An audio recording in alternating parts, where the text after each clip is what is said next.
आज अपन हिंदी व्याकरण में उपसर्ग पढ़ेंगे। उपसर्ग शब्द का शाब्दिक अर्थ होता है उपसर्ग। उप और शब्द ये दो शब्दों से मिलकर बना है, उप और सर्ग से। उप मीन्स होता है समीप। उप मीन्स क्या होता है? समीप होता है। उप का अर्थ होता है समीप होता है, और सर्ग का अर्थ होता है सृष्टि करना या बनाना होता है। तो अर्थात तो पूरे मतलब इस लाइन का अर्थ क्या हो गया? किसी शब्द के समीप आकर एक नया शब्द बनाना। किसी शब्द के समीप में मतलब किसी शब्द के पास में आके और नया शब्द बनाना। अपन दो वस्तुओं को नहीं जोड़ते हैं तो उससे नई वस्तु बन जाती है। तो ऐसे ही किसी शब्द के पास में आकर नया शब्द का निर्माण करना। उप मीन्स होता है समीप मीन्स पास में आकर, और सर्ग मीन्स सृष्टि करना या बनाना, नए शब्द का निर्माण करना। ठीक है, तो इसकी परिभाषा क्या हो गई? तो अपन इस परिभाषा देखते हैं कि वह शब्दांश जो किसी शब्द के पूर्व में जुड़कर एक नए शब्द का निर्माण कर देते हैं उपसर्ग कहलाते हैं। क्या है? वह शब्दांश जो किसी शब्द के पूर्व में जुड़कर एक नए शब्द का निर्माण कर देते हैं उपसर्ग कहलाते हैं। उपसर्ग को अपन क्या कह रहे हैं? यहाँ शब्दांश कह रहे हैं। क्या कह रहे हैं? शब्दांश कह रहे हैं। उपसर्ग को अपन यहाँ क्या कह रहे हैं? शब्दांश कह रहे हैं। और जो मूल शब्द के साथ में जुड़कर नए शब्द का निर्माण कर देते हैं उससे उपसर्ग कहते हैं। अब पूरी लाइन का है कि ये हो गया शब्दांश, ये हो गया क्या है? उपसर्ग हो गया। क्या हो गया? उपसर्ग। ये हो गया शब्दांश, उपसर्ग कहलाएगा। ये शब्द ये मूल शब्द कहलाता है। क्या कहलाता है? मूल शब्द कहलाता है। मूल शब्द कहलाता है। और ये नया शब्द बन गया है, ये नया शब्द बना है। ये उपसर्ग विधि से बना शब्द कहते हैं। इसे क्या कहते हैं? उपसर्ग विधि से बना शब्द कहते हैं। इसे क्या कहते हैं? उपसर्ग विधि से बना शब्द कहते हैं। इसको कहते हैं उपसर्ग विधि से बना शब्द।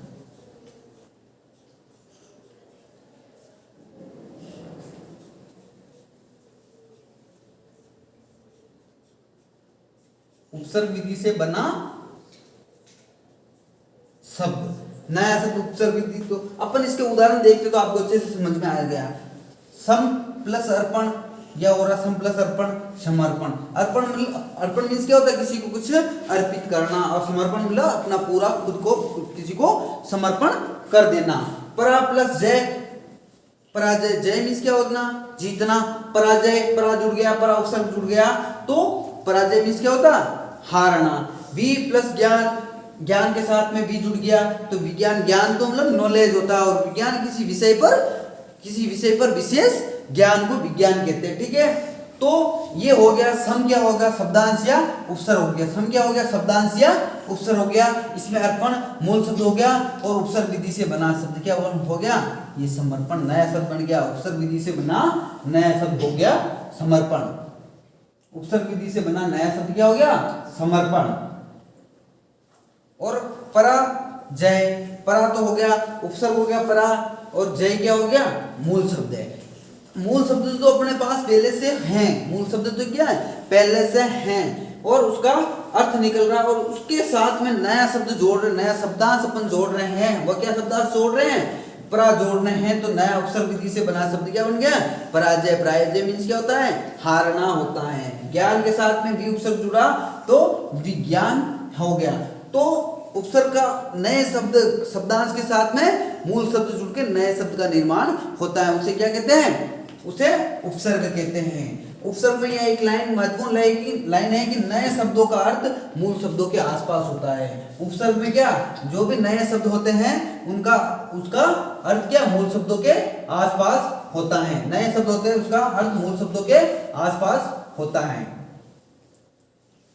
नए शब्दों का अर्थ मूल शब्दों के आसपास होता है। ये नए शब्द बन रहे हैं, ये समर्पण, पराजय, ये विज्ञान, ये नए शब्द बन रहे हैं। इसका अर्थ इसके आसपास होता है। ये मूल शब्द ये है अर्पण, जय और ज्ञान। ज्ञान से बन रहा है मूल शब्द अर्पण, समर्पण, जय, पराजय, ज्ञान, विज्ञान। तो इस लाइन का मीन्स क्या हो रहा है कि मूल शब्दों के आसपास इसका अर्थ बन रहा है, कि मूल शब्दों के आसपास इसका अर्थ बन रहा है। और उपसर्ग विधि से बने शब्द मुख्यतः तीन ही प्रकार का अर्थ निकालते हैं। मतलब उपसर्ग विधि से बने शब्द केवल तीन ही प्रकार के शब्द बनते हैं। कौन कौन से अपन देख लेते। पहला, एक तो विशेष अर्थ वाले शब्द बनते हैं। एक तो क्या, विशेष अर्थ वाले शब्द बनते हैं, विशेष अर्थ वाले शब्द बनते हैं। दूसरे पर्यायवाची शब्द बनते हैं और एक बनते हैं विलोम शब्द बनते हैं। उपसर्ग विधि से तीन ही प्रकार के शब्द बनते हैं, चौथा शब्द ही नहीं बनेगा। पहला शब्द एक विशेष अर्थ वाले शब्द, दूसरा या तो कोई पर्यायवाची शब्द होगा, तीसरा विलोम शब्द होगा। तो अब यहाँ ये शब्द है ज्ञान। ज्ञान से क्या बन गया है, विज्ञान। ज्ञान मीन्स होता है नॉलेज, होता है किसी भी चीज के बारे में नॉलेज। उसके साथ में भी उपसर्ग जुड़ गया तो क्या बन गया, विज्ञान। विज्ञान मीन्स क्या होता है, किसी विषय विशेष पर ज्ञान। अब पर्यायवाची शब्द कैसे बनते हैं, जैसे भिन्न। भिन्न का मतलब क्या होता है, अलग अलग होता है। और विभिन्न मीन्स क्या होता है, विभिन्न मीन्स भी अलग अलग ही होता है। ये पर्यायवाची हो गया। भिन्न भिन्न का मतलब भी क्या होता है, अलग अलग होता है। और विभिन्न मीन्स से अलग अलग होता है। तीसरा शब्द बनता है विलोम शब्द। उपसर्ग से तीसरा शब्द क्या बनता है, विलोम शब्द बनता है। ज्ञान से अज्ञान, ज्ञान से अज्ञान बन गया। जय से पराजय बन गया। तो विलोम उपसर्ग से केवल तीन ही प्रकार के क्वेश्चन बनते हैं। एक तो विशेष अर्थ, तीन ही प्रकार के शब्द बनते हैं। एक तो विशेष अर्थ वाला शब्द, एक पर्यायवाची वाला शब्द, एक विलोम शब्द। तो इसमें शब्दांश के साथ में मूल शब्द जुड़ता है तो वो क्या बनता है, नया शब्द बनता है। क्या बनता है, नया शब्द बनता है। तो उपसर्ग से कितने प्रकार के शब्द बनते हैं, तो उपसर्ग विधि से बने शब्द के क्या होते हैं, तीन अर्थ निकलते। एक तो विशेष अर्थ वाला होगा, एक क्या होगा, पर्यायवाची शब्द होगा, एक होगा विलोम शब्द होगा। ये तीन ही प्रकार के अर्थ निकलते हैं जो शब्दांश किसी मूल शब्द के समीप आकर नए शब्द का निर्माण करता है। उसे क्या कहते हैं, उपसर्ग कहते हैं। हाँ, तो हम क्वेश्चन देख रहे हैं कि दो क्वेश्चन देखते हैं, इसके बाद में आगे बढ़ते हैं कि उपसर्ग विधि से कौन सा शब्द बना नहीं बना है, कि उपसर्ग विधि से कौन सा शब्द नहीं बना है। कुमाता, कुलीन, कुपुत्र या इनमें से कोई नहीं। अब उपसर्ग विधि का मतलब होता है दो टुकड़ा, दोनों जो टुकड़ा मूल शब्द है उसका अर्थ होना चाहिए और जो नया शब्द जुड़ा है उसका अर्थ उसके आसपास होना चाहिए या उसका मिलता जुलता अर्थ होना चाहिए या उसका विलोम होना चाहिए। तो ऐसी स्थिति होगी तो अपन इसमें किसमें बन रही है ऐसी स्थिति, तो देखते हैं कि इसमें कुमाता, कुलीन, कुपुत्र या इनमें से कोई नहीं। तो कुमाता किसे कहते हैं, कु प्लस माता, माता किसे कहते हैं, माता होती है अपनी मम्मी होती है उसको कहते हैं कुमाता। जो पूरी माता होती हैं जो अपने बच्चों को डांटती है मारती है उसे कुमाता कहते हैं। कुलीन, कुलीन का मीन्स होता है अच्छे कुल का, तो कु प्लस लीन से बनकर बना है तो कु लीन का, लीन मीन्स क्या होता है, मग्न होता है। कुलीन मतलब अच्छे कुल का, तो लीन का अच्छे कुल से कोई मतलब है क्या, नहीं है। तो अपना यहाँ शब्द कौन सा होगा, कुलीन होगा। कुपुत्र, पुत्र किसको कहते हैं, लड़के को कहते हैं कुपुत्र। खराब बेटा बदमाश हो रहा होता है उसको कहते हैं कुपुत्र कहते हैं। तो कुपुत्र का भी अर्थ हो रहा है पुत्र, कुपुत्र। माता, कुमाता। लीन का कु से कोई लेना देना नहीं। लीन का मतलब मग्न होता है, ध्यान मग्न, ध्यान से ऊंचे कुल से क्या लेना देना, कोई लेना देना नहीं। तो यहाँ सही उत्तर क्या होगा, कुलीन होगा। अगला क्वेश्चन देखते हैं कि निम्न से उपसर्ग विधि से बना शब्द कौन सा नहीं है। कौन सा शब्द उपसर्ग विधि से बना शब्द नहीं है, दुकाल, कपूत, दुकान, इनमें से कोई नहीं। अब यहाँ देखते हैं दुकाल, काल किसे कहते हैं, टाइम, समय, काल कहते हैं समय को। दुकाल किसे कहते हैं, बुरा समय होता है। काल तो समय को कहते हैं, दुकाल मीन्स बुरा समय होता है। पूत, पूत किसको कहते हैं, पूत पुत्र को कहते हैं।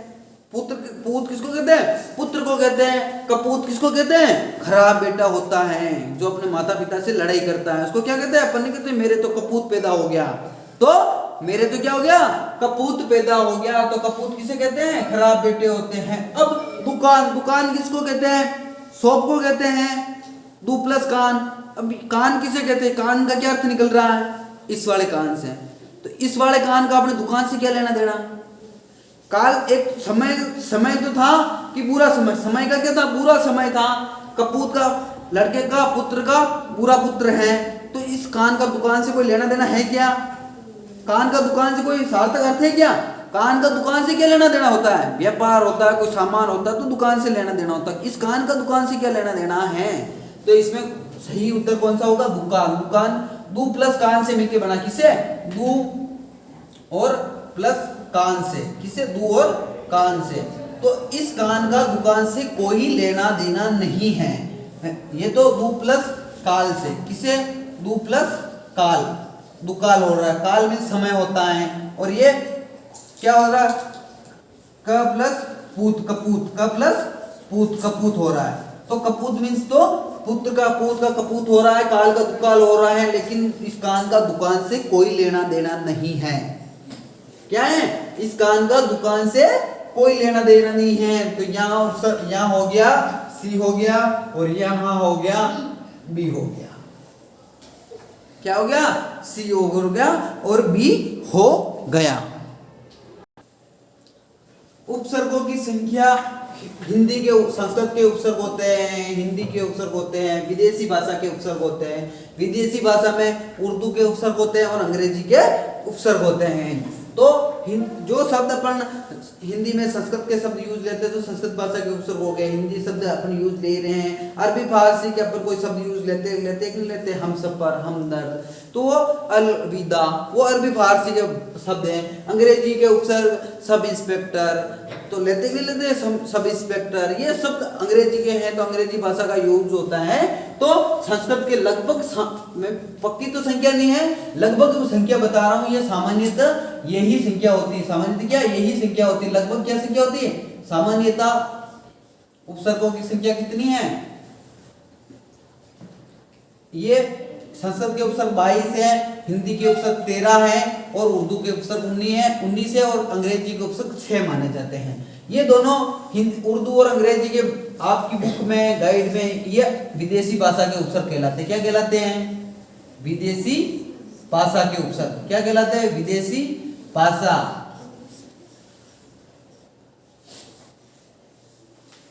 के उपसर्ग। विदेशी भाषा किसे कहते हैं? विदेशों से आई हुई। उर्दू अपनी भाषा है क्या? नहीं है। अंग्रेजी अपनी भाषा क्या है क्या? नहीं है। तो ये विदेशी भाषा है, तो विदेशी भाषा के ये शब्द हो गए हैं।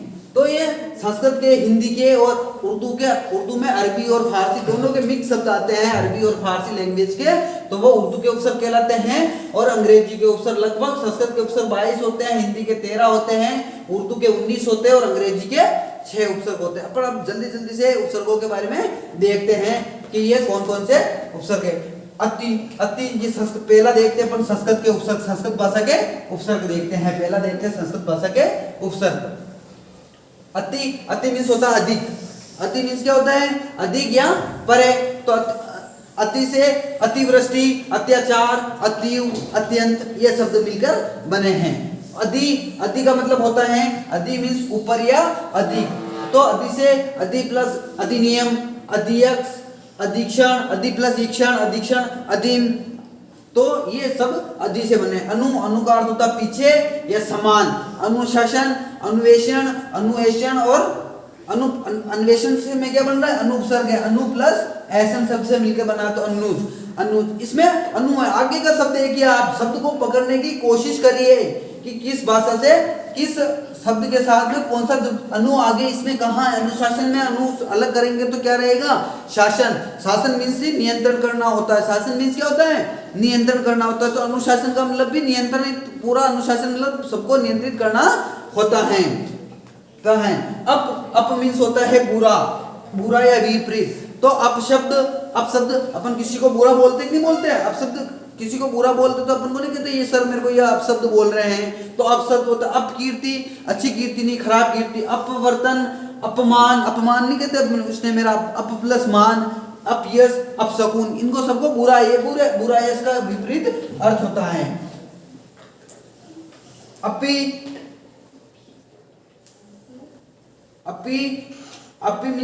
का होता है बी, अपितु, अपिहित,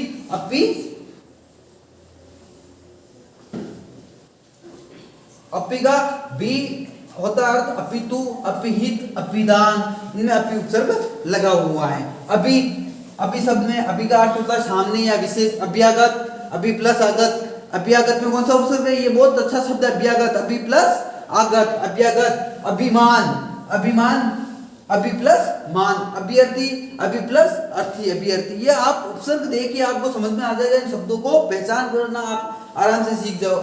अव मीन्स होता है नीच, नीचा या बुरा या हीन होता है। अवमानना, जो अपनी मानना, जो अपन को नहीं मानता अपनी बात, अवमानना करता। अवकाश, अवगुण, अवतार, अवरोध, ये सभी अ उपसर्ग से मिले बने शब्द हैं।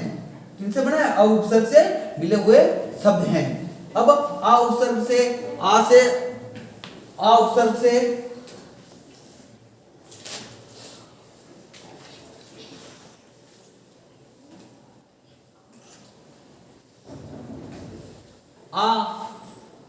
आ से क्या?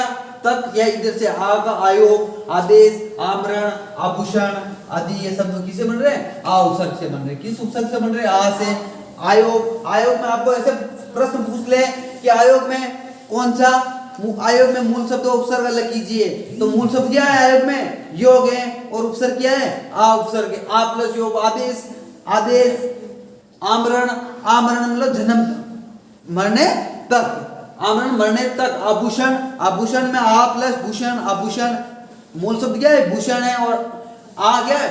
उपसर्ग है। अब उद, उद उपसर्ग है, तो ये उद संस्कृत के मूल ग्रंथों में उद उपसर्ग है, उत नहीं है। उत तो क्या है? उद का संधि रूप है।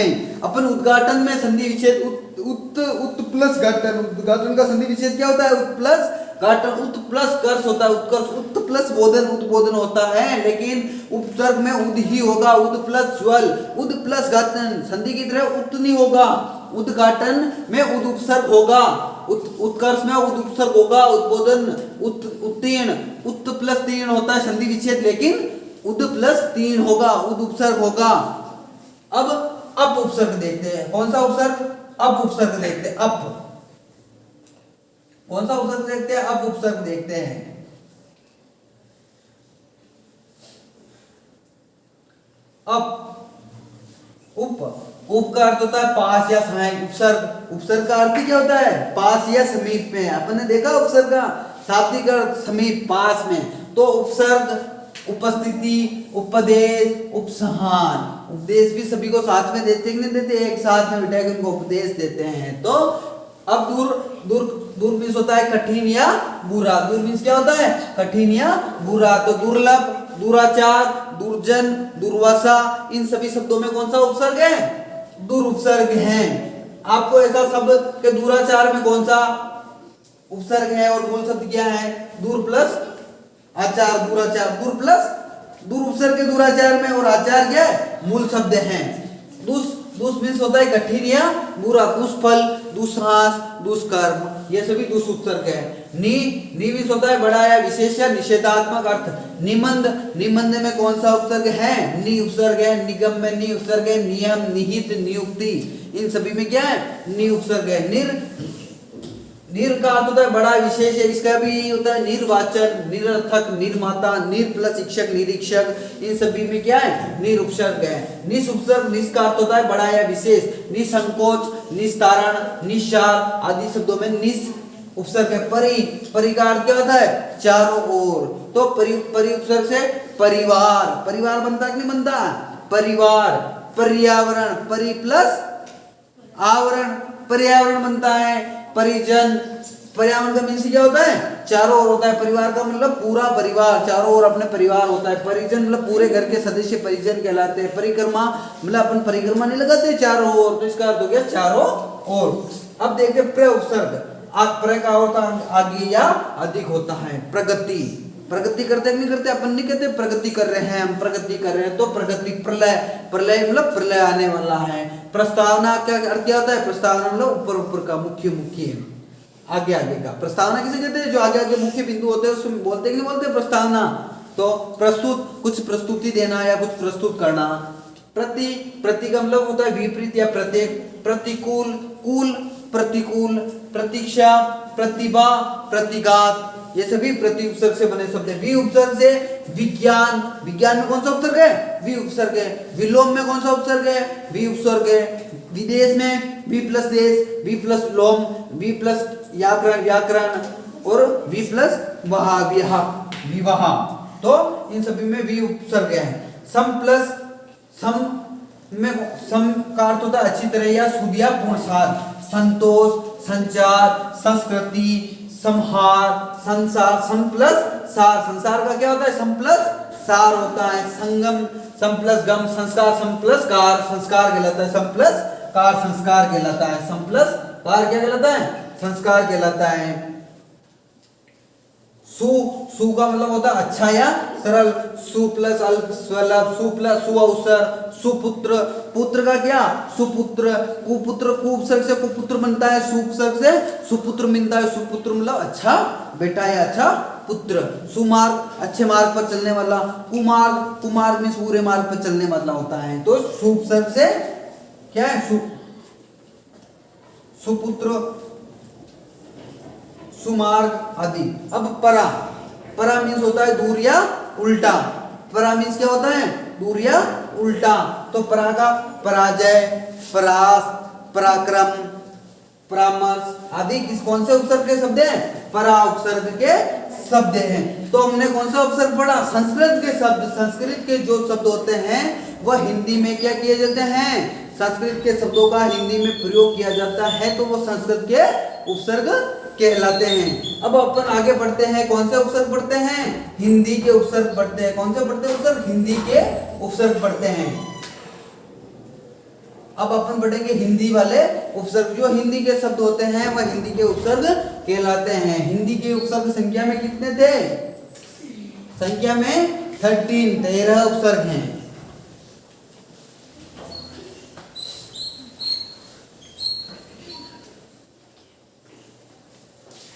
अब अ उपसर्ग से हिंदी में अ से अ का अर्थ होता है नहीं, अनजान, अलग, अटल, अचेत। इसका अर्थ होता है नहीं। अन का अर्थ होता है बिना, अनपढ़। जो पढ़ा लिखा नहीं हो अपन उसको क्या कहते हैं? अनपढ़ कहते हैं। अनदेखा जिसको देखा नहीं है उसको बिना देखा हुआ। अनसुना जिसकी जो हमने सुना नहीं है। अनमोल जिसका कोई मोल नहीं हो, जिसका कोई मोल नहीं हो। अध उपसर्ग, अध मीन्स होता है आधा। अध मीन्स क्या होता है? आधा। अधमरा, अधमरा आधा मरा हुआ। अधमरा में अध उपसर्ग है। अध खिला आधा खिला हुआ, आधा खिला हुआ, आधा खिला हुआ। अनसुना आधा सुना हुआ। अध पक्का आधा पक्का हुआ। अध गला आधा गला हुआ। अध खिला, अनदेखा, ये सब कौन से शब्द है? ये अध उपसर्ग के शब्द है। अध खिला, अध पक्का, अध गला और अध मरा। अध मरा हुआ को नहीं कहते अपन अध मरा कर दिया। किसी को मार तो नहीं गया, उसको तो मैंने अधमरिया कर दिया। अधमरिया मीन्स आधा मरा हुआ है, नहीं कहते उसको तो मैंने आधा मतलब अधमरिया करके छोड़ दिया साले को, और मस्ती करेगा मेरे से। हाँ। तो अध उपसर्ग हो गया। अब अपन देखते उ उपसर्ग। कौन सा? उ उपसर्ग। ऊ मीन्स होता है ऊंचा, उचक्का, उतारना, उखाड़ना और उतावला। उतावला, ये उतावले में कौन सा? उतावले मत हो, वो उपसर्ग है। ठीक है। अब उनका अर्थ होता है एक कम। 19 होता है एक कम होता है। 19 क्या होता है? एक कम होता है। 19 होता है एक कम। 29 19 किसको कहते हैं? 20 में एक कम 19 कहते हैं। 29 30 में एक कम 29 कहते हैं। 39 किसको कहते हैं? 39 39 प्लस 40 39 79 किसको कहते हैं? 80 में एक कम 79 80 ऐसे मतलब एक कम होगा था। अब देखते हैं ओ उपसर्ग से। ओ से ओ का अर्थ होता है, ओ का अर्थ होता है बुरा या नीचे। ओ गुण, ओ शर, ओ गढ़, ओ गढ़। ओगढ़ होते कि होते? ओगढ़ महात्मा, ओगढ़, ये सभी ओ उपसर्ग से हैं। कप्पू, कप्पू मतलब होता है बुरा या कठिन। कपूत, कुडंग, कुटेव, ये सभी कप्पू उपसर्ग हैं। दो उपसर्ग के दो मीन्स होता है कम या खराब। दुबला, दुबला आदमी होता है कि नहीं होता? दुकाल बुरा समय, कम या खराब मतलब दुकाल मीन्स मेरा तो खराब समय, दुकाल समय चल रहा है मतलब खराब समय चल रहा है। दुबला है मतलब मैं तेरे से दुबला हूँ, मैं तेरे से कम मोटा, मैं सबसे कम मोटा मतलब दुबला हूँ। ऐसे। नि नि मीन्स होता है विपरीत। नि क्या अर्थ होता है? विपरीत। निकम्मा, निहत्ता, निडर, निठल्ला, ये सभी नि उपसर्ग है। ससु, ससु का मतलब होता है अच्छा। सपूत, अच्छा क्या होता है? पूत, सपूत। एक होता पूत, सपूत। एक होता पूत, कपूत। कपूत मतलब बदमाश हो रहा है, ये तो मेरा बदमाश हो रहा है, मेरे को गालियां देता है, जैसे आदर्श जैसे। और सपूत, सपूत मीन्स क्या होता है? अच्छा पुत्र हैं, ये अच्छा पुत्र हैं। सुगढ़ हैं, सुडोल हैं, सुजान, ये सभी अच्छे हैं। सुडोल, सुजान हैं। बर, बर, अब अपन देख रहे हैं बर उपसर्ग। बर पूरा या भरा हुआ, भरपेट, भरपूर, भरपई, भरमार। बारिश की भरमार हो रही है, भरपेट आदि। दो, दो का मीन्स दो होता है। दुगुणा, दुभाषिया, दुरंगा, दुधमुहा, मतलब ये दिव्य प्रभा से ये दीसी कितनी है? दुगुनी मोटी है। तो इसका अर्थ होता है दुगुणा। इसमें क्या है? दो मीन्स दो गुना होता है, बड़ा होता है, दो होता है, डबल होता है, डबल होता है, उसे दो गुना कहते हैं। पर मीन्स दूसरा। पर मीन्स होता है दूसरा। पर मीन्स होता है दूसरा। पर सुख, पर हित, पर दादी, पर दुख। पर सुख मतलब दूसरे का सुख होता है। पर हित दूसरे का हित होता है, दूसरे का हित होता है। पर दादी, दादी एक तो अपनी दादी होती है, उसको दादी कहते हैं। पर दादी पिताजी की दादी होती है, उसको परदादी कहते हैं। पर दुख दूसरे का दुख होता है, उसको क्या कहते हैं? पर दुख कहते हैं। अब हमने देखे कौन से उपसर्ग देखे? ये हिंदी भाषा के उपसर्ग देखे। हिंदी भाषा के उपसर्ग संख्या में कितने होते हैं? संख्या में कितने होते हैं? 13 होते हैं। हिंदी भाषा के उपसर्ग संख्या में कितने होते हैं?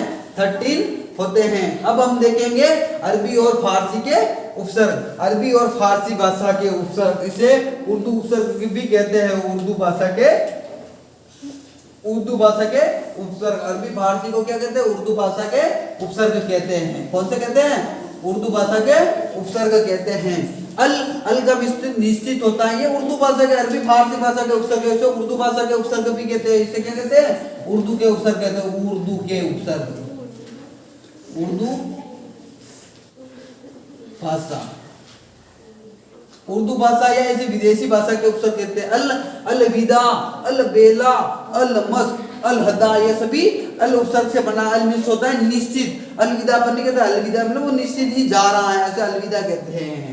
एन का मतलब ठीक, एन वक्त, एन मौका, एन आदमी, ये सभी एन उपसर्ग से बने शब्द हैं। कम, कम मीन्स होता है न्यून। कम अकल की, अकल में कम है, क्या है? अकल में कम है। कमजोर, कम बकत, कम उम्र, छोटी उम्र का, कम उम्र, ये न्यून मतलब छोटा है, कमजोर है। खुश, खुश मिजाज, अच्छा, खुश किस्मत, खुश मिजाज, खुश दिल, खुश खबरी। अपन नहीं कहते खुश मिजाज, हम खुश किस्मती हैं कि हम यूट्यूब पे हमारा फोटो दिखाई दे रहा है, तो खुश मिजाज हो गया। गैर, गैर का मीन्स क्या होता है? गैर उपसर्ग से रहित, गैर, गैर जरूरी, गैर हाजिरी, गैर सरकारी। अब फी उपसर्ग से प्रत्येक होता है। फी आदमी, फी मैदान। ब का अर्थ होता है साथ लिए। ब मुश्किल, बदस्तूर, बदौलत, बजाय। बद हो गया, बद से बुरा या बदकिस्मत, बदनाम, बदमाश, बदचलन। बदमाश, बदनाम, बदकिस्मत मतलब बुरा, बुरा ही तो नाम है। बदकिस्मत इसकी किस्मत अच्छी नहीं थी, खराब थी। बदमाश थे, वो बदमाश हैं।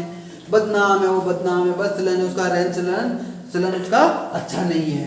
बर मीन्स होता है ऊपर, बर्बाद, बरकरार, बर्दाश्त, बर वक्त। ये सभी ये गलत शब्द नहीं है, ये उर्दू भाषा के शब्द ऐसे ही होते हैं, ठीक है। बा का अनुसार बाकायदा, बाइज्जत, बाअदब, ऐसे नहीं बोलते बाअदब, ये बाइज्जत, बाकायदा, ये उर्दू भाषा के शब्द हैं अरबी और फारसी के। बिल का होता है से या साथ। बिल्कुल नहीं कहता मैं बिल्कुल तुम्हारे साथ चलूंगा। बिल इरादा, बिल मुक्ता, ये सभी बिल भाषा के बिल उपसर्ग से बने शब्द है। बिला वजह, बिला शर्त, बिला कानून, बिना कानून, बिना वजह, बिला शर्त, इसे कहते हैं। अब देखते हैं बे को। किसको देखते हैं? बे को। बे मीन्स होता है अभाव या रहित। बेखटके, बे उपसर्ग से बेखटके, बेचारा, चारा बेचारा, बेसहारा, जिसका कोई सहारा नहीं होता है उसको बेसहारा कहते हैं। बेसहारा में मूल शब्द और प्रत्यय अलग, मूल शब्द और उपसर्ग अलग कीजिए तो सहारा तो मूल शब्द है, बे उपसर्ग है। बेचैन, जिसको चैन नहीं है वो बेचैन रहता है, जिसको चैन नहीं है वो क्या रहता है, बेचैन रहता है। बेसमझ, जिसको समझ नहीं है वह बेसमझ है। बेजान, जिसमें कोई जान नहीं है। बेइज्जत, जिसकी कोई इज्जत नहीं है। बेशक, ये सभी बे उपसर्ग से बने शब्द हैं। लामिस बिना होता है, लाइलाज, लाचार, लापता, लाजवाब, लावारिस, लापरवाह, लाजिम, ये सभी कौन से उपसर्ग से बने शब्द हैं, ये सभी विदेशी भाषा के उपसर्ग, अरबी, फारसी, उर्दू के उपसर्ग से बने शब्द हैं। कुल विदेशी भाषा के लगभग सामान्यतः कितने उपसर्ग होते हैं, 19 उपसर्ग बताए गए हैं और अंग्रेजी भाषा के 5-6 उपसर्ग बताए हैं। तो दर मीन्स में, दरअसल, दरकार, दरमियान, दरबार आदि में दर उपसर्ग हैं। नाम मतलब नालायक, नापसंद, नाबालिग, नापाक, नाखुश, नाकारा, नाउम्मीदी, इसमें सभी में ना उपसर्ग हैं कि ये नालायक है, ना उपसर्ग है। सर मीन्स होता है अच्छा, सरकार, सरनाम, सरपंच, सरदार, ये सभी अच्छे होते हैं। क्या होते हैं, सरपंच कोई अच्छा आदमी होगा, सरदार पूरे गांव का मुखिया होगा, सरकार पूरे देश की सरकार होगी, सरनाम जिसका अच्छा नाम होगा सरनाम। हम मीन्स होता है सम्मान, हम सफर, हम दर्द, हम राह, हम वतन, अच्छा ही तो होता है, नहीं कहते ये मेरा हमदर्द है, मतलब मेरे दर्द को समझने वाला है। ये तो हम वतन है, ये इसका भी वतन एक ही है, मतलब सेम है, इसका भी वतन एक ही है और मेरा भी वतन एक ही है। हर मीन्स होता है प्रत्येक, नहीं कहते हैं हर वक्त मैं तुम्हारा साथ दूंगी, मतलब प्रत्येक समय में तुम्हारा साथ दूंगी, हर वक्त में तेरे हर वक्त तेरे सुख दुख में मैं साथ रहूंगी, हर रोज, हर एक, हम तरफ, हर घड़ी, हर बार, हर कोई, ये उर्दू भाषा के उपसर्ग है, ये उर्दू भाषा के शब्द हैं। अब अंग्रेजी भाषा के कौन कौन से शब्द हैं उनको देखते हैं हम। अंग्रेजी भाषा के सब मीन्स होता है अधीन या नीचे, अपन नहीं कहते सब इंस्पेक्टर, ऐसे ही को नहीं कहते sub inspector, sub committee, deputy collector, नहीं कहते deputy collector, deputy registrar, vice chancellor, vice president, नहीं कहते प्रेसिडेंट, वाइस प्रेसिडेंट, मतलब ये अपने हिंदी भाषा में नॉर्मली इन शब्दों को डायरेक्ट उठा लिया है उनको। जनरल मैनेजर, जनरल सेक्रेटरी, नहीं कहते जनरल मैनेजर है, जनरल सेक्रेटरी है, chief minister, chief engineer, head नहीं कहते अपन स्कूल में, नहीं कहते हेड मास्टर ये अंग्रेजी भाषा का शब्द है, अपन हिंदी में लिख लेते हैं हेड मास्टर। प्रधान होता है, प्रमुख होता है, हेड क्लर्क, प्रधान बाबू आदि होता है। तो अपन ने क्या पढ़े, उपसर्ग पढ़े हैं। उपसर्ग का अर्थ पढ़ लिया, उपसर्ग के क्या पढ़ लिया, शाब्दिक अर्थ पढ़ लिया, परिभाषा पढ़ ली, उपसर्ग पहचानना सीख गए, उपसर्ग में से मूल शब्द अलग करना सीख गए, मूल शब्द प्लस उपसर्ग अलग अलग करना सीख गए। और क्या सीखा अपने, हिंदी के उपसर्ग पढ़ लिए, संस्कृत के उपसर्ग पढ़ लिए, विदेशी भाषा में अरबी, ये उर्दू और अंग्रेजी के उपसर्ग पढ़ लिए हैं। अपन ने पढ़ लिया उपसर्ग के बारे में सारी जानकारी। तो उपसर्ग के बारे में आपको समझ में आ गया क्या? और किसी को डिस्कस हो तो आप कमेंट करके कमेंट बॉक्स में मैसेज कर दीजिएगा। धन्यवाद सभी को।